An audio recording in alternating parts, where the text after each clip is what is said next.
watching Dante's Boxing Nation. Woo! All right, Dante's Boxing Nation. Over here with my man Fred Harthon from Barbershop Conversations on assignment out there in Brooklyn, New York. What's going on, man? Hey, how you feel, Dante, man? Man, it was a hell of a weekend, man. Hell of a weekend. Boxing was biggest best fight I've seen, and in terms of good A-quality names delivering, it's the best fight I've seen in a few years, Dante. It was a hell of a fight. I mean, and you know you have a hell. Go ahead. I'm just getting excited. Well, go ahead, Dante. No, I'm just saying. I mean, is there any fights you could think of outside of this one that comes closer to like a Hagler Hearns, a Leonard Duran? I mean, it was a classic type of fight, wasn't it? You had the drama, the toe-to-toe. You had the, fighting on the ropes. You had the back and forth seesaw. I mean, you had everything in this fight, right? You had everything but a knockdown, and it was classic boxing versus intellect versus power versus speed versus footwork.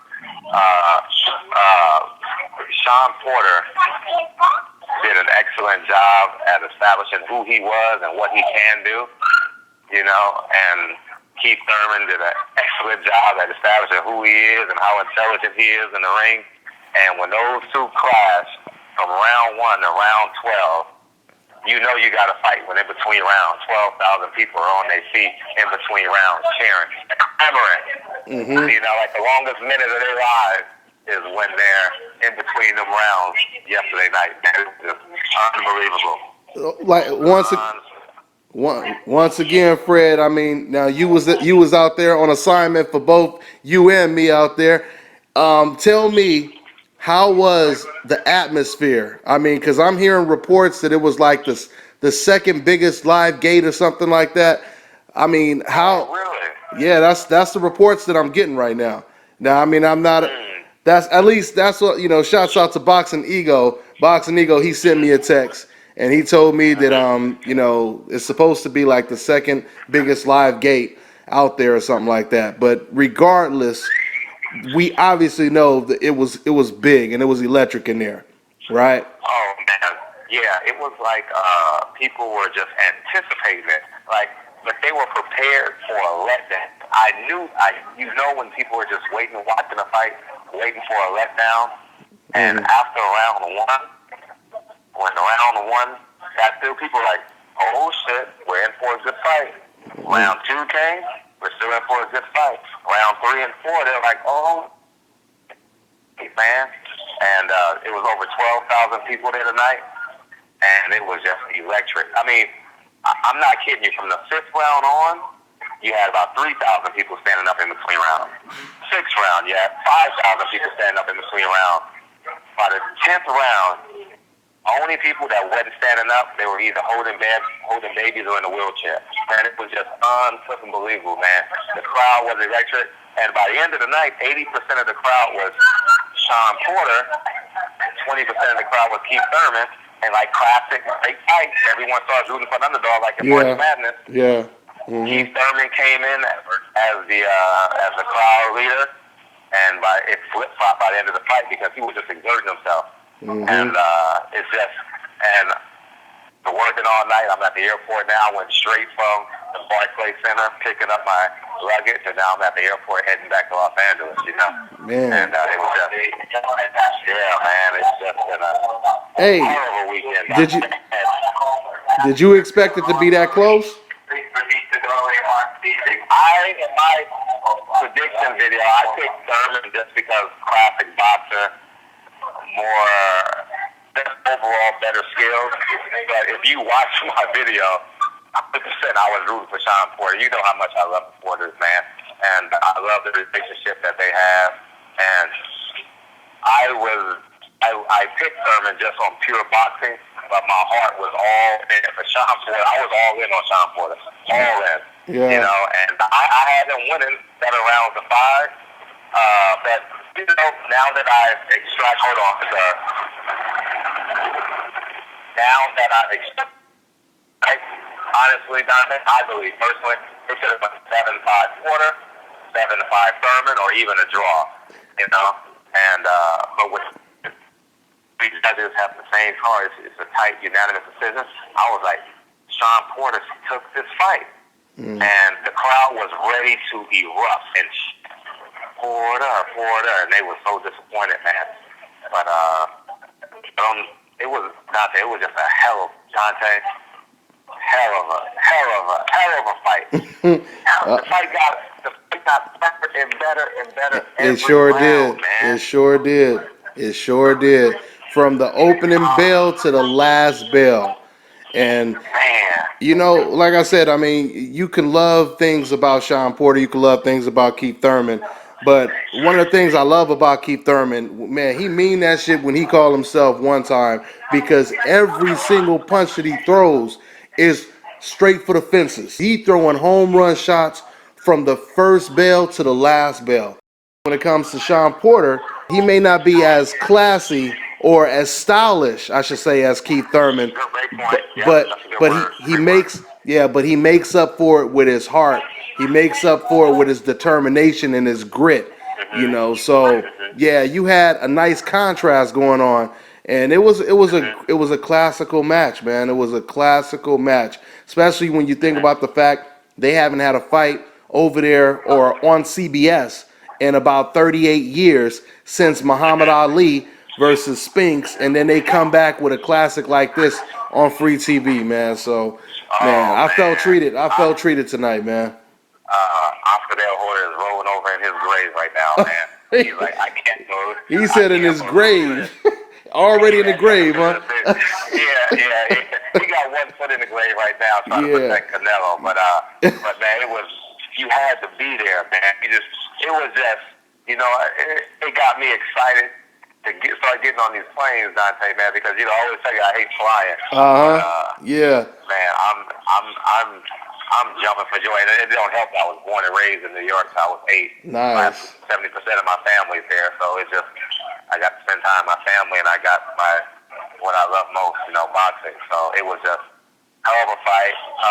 Sean Porter didn't come to the press conference because he was a bit dehydrated.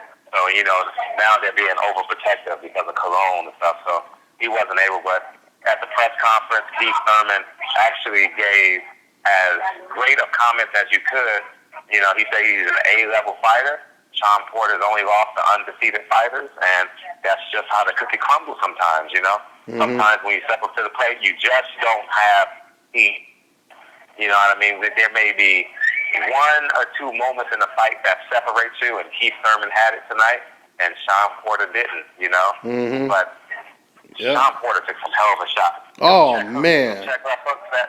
Oh, Keith Thurman, man. you saw it on TV, so you saw the replays. Yeah. I had to wait. I had to wait, to see the replays, and you just and walk through them and came right back like they didn't even bother him. So I was impressed with his chin, man. I was impressed with his chin and durability, man. But the welterweight division is heating up, man. It's really heating up. I'm just. The welterweight division is heating up, and so is your goddamn YouTube channel. I haven't told you the story, but my hotel was by the World Trade Center.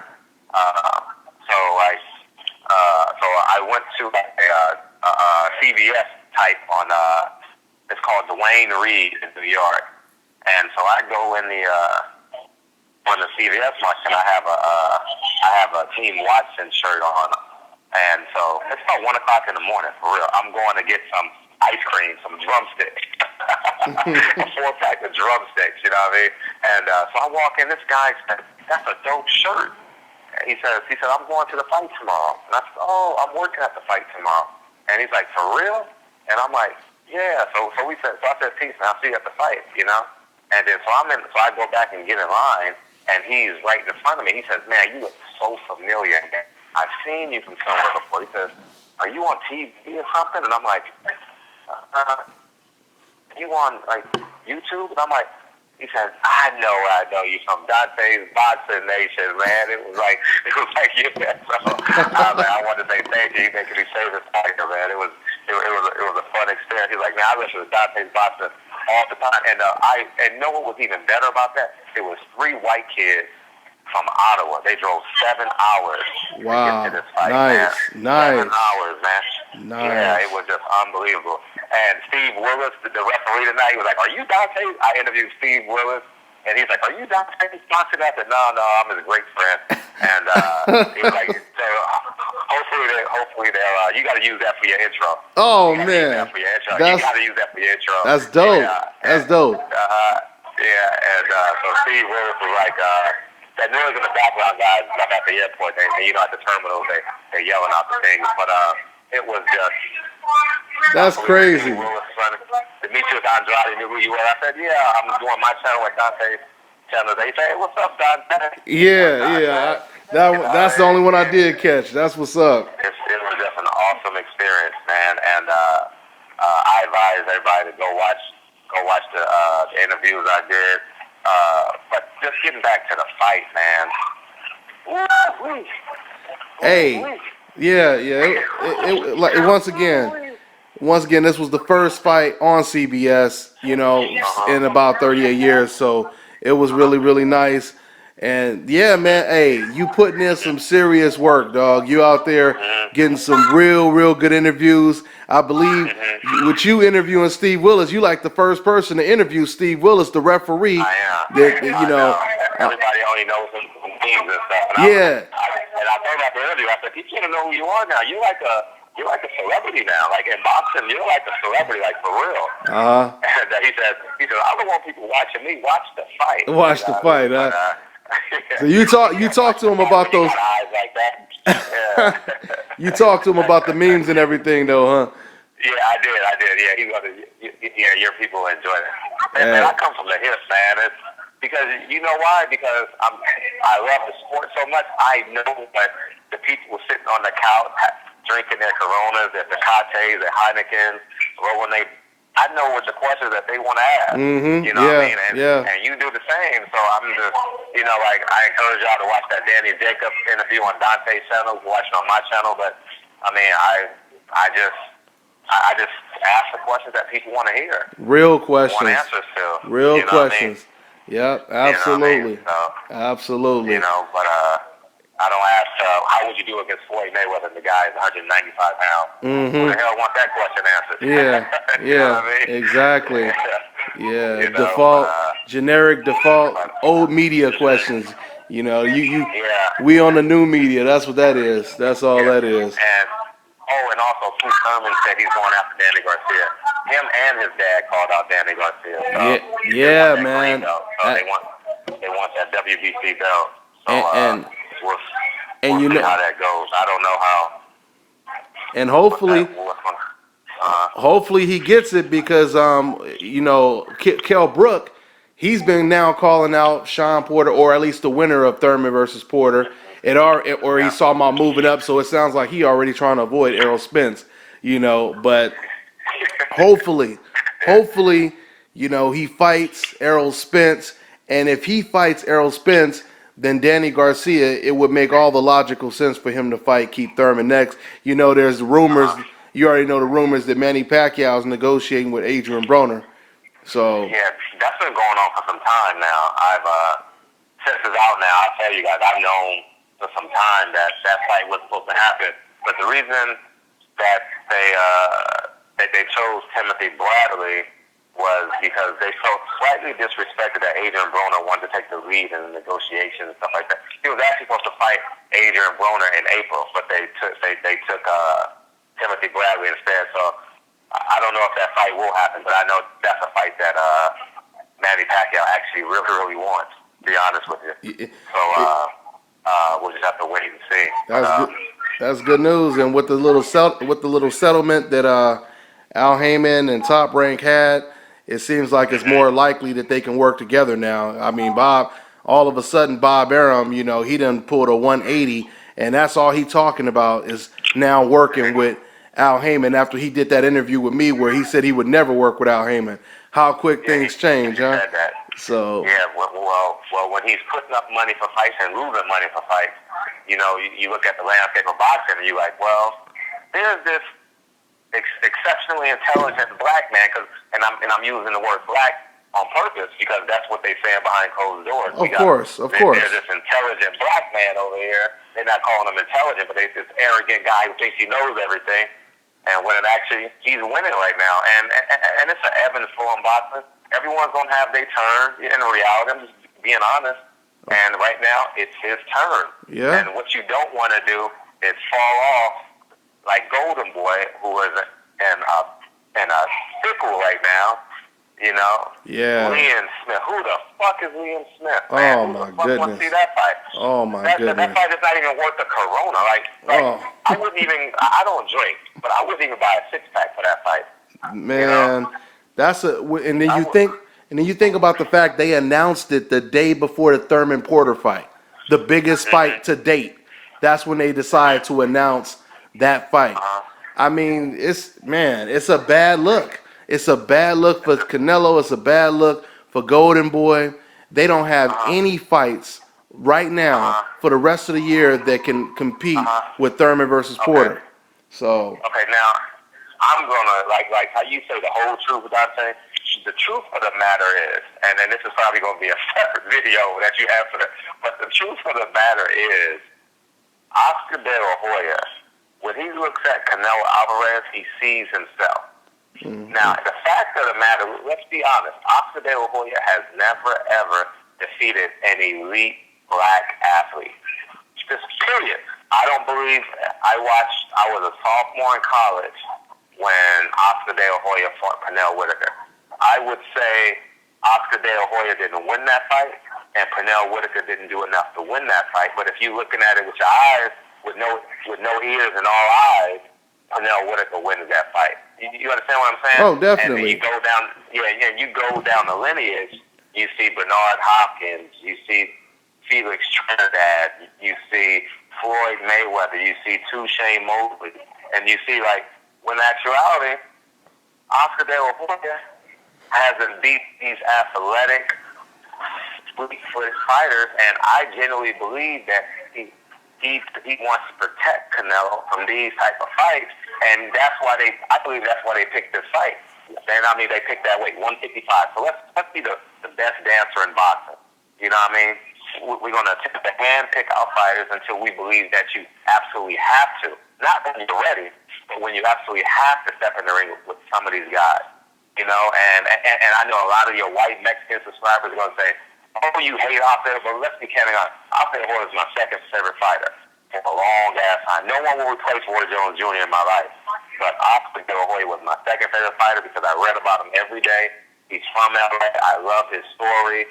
I was raised off food stamps. Oscar De La Hoya said, I remember for the Fernando Vargas or the Camacho fight, because I'm the real Mexican. I keep food stamps in my wallet. And that kind of resonated with me because I was raised on food stamps. You know what I mean? And I absolutely love, when I say I love Oscar De La Hoya, I could try and sneak in Olympic auditorium to try and watch him fight. And, I couldn't afford to go, and I never was successful. These are just the true stories, And but right now, Oscar De La Hoya is stealing money from his Mexican contemporaries by using Canelo Alvarez as this golden ticket, but he's not giving us golden fights. And what he promised us. And what he promised, he said, "I'm giving you the best fight." Nobody knows. No one knows who the hell Liam Smith is. Yeah, he's doing He's doing a complete opposite. And I just want to say, for the record, Larry Merchant also had Pernell Whitaker winning that fight against Oscar De La Hoya. But no, there's no doubt about it. It's one of the biggest contradictions I've ever seen anyone in boxing basically make.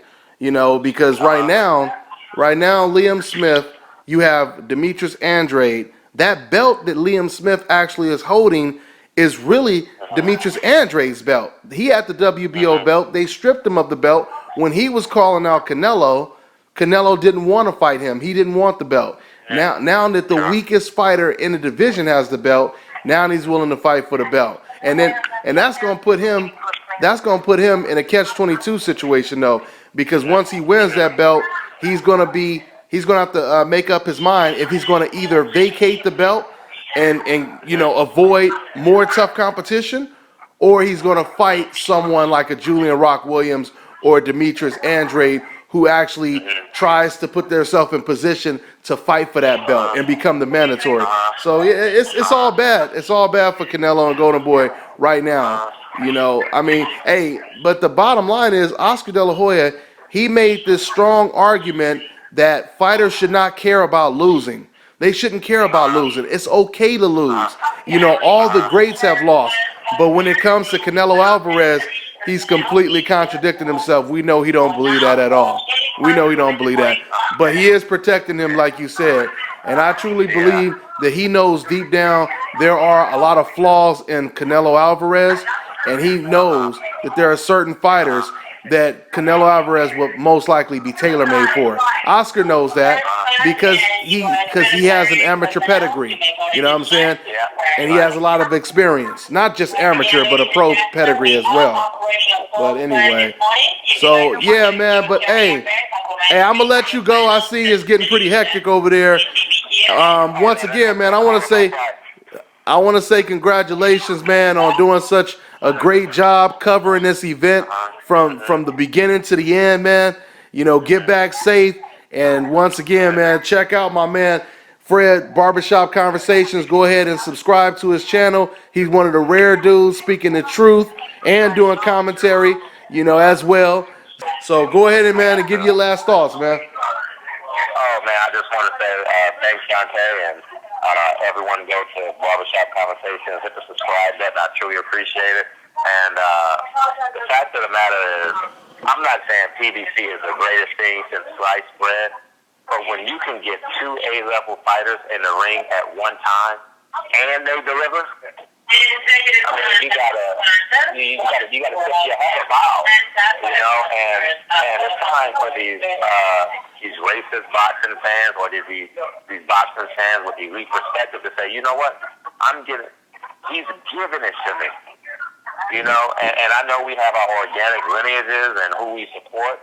I always say President Obama had to lose my vote, so I understand where you can be a nationalist and support who you want to support. But at the end of the day, we gotta respect the truth.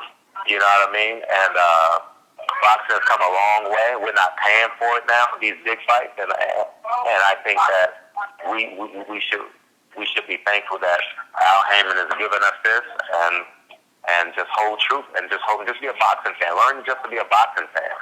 You know what I mean? Root for who you want to root for, but in addition to that, be a boxing fan. Be a boxing fan. And be a boxing fan first instead of having it about emotion and all of that. Yeah, you're right. You're absolutely right. And like you always say, like all these races that Doc says, like, I want to use your analogy, like, you on a treadmill, like boxing treadmill.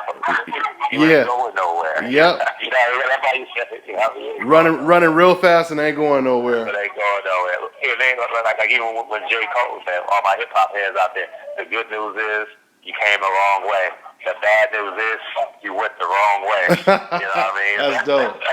That's dope. So, Barbershop Conversation, hit the subscribe button. It was 12,000 screaming fans tonight, and it was electric in there. And let's just give respect is due. 2 A-plus fighters delivered tonight.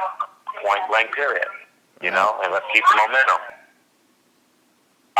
I had breakfast at 7 o'clock yesterday morning, and at 6:28, I'm on 43 hours and 28 minutes straight right now. Because I came straight from the Barclays, picked up my bags, grinding straight to the airport for my 7 o'clock flight. But just know we working. Grinding. I mean, you up at 3:30 because you're on the left coast, but yeah, just so these people know what the hell we doing. Okay. We giving it to them. Yeah. Yep. Just for the fans. Just for the fans. That's what that new media is all about. So, all right, man. Well, I'll let you go, man, and I'll catch up with you later, Fred. All right, man. Later, man.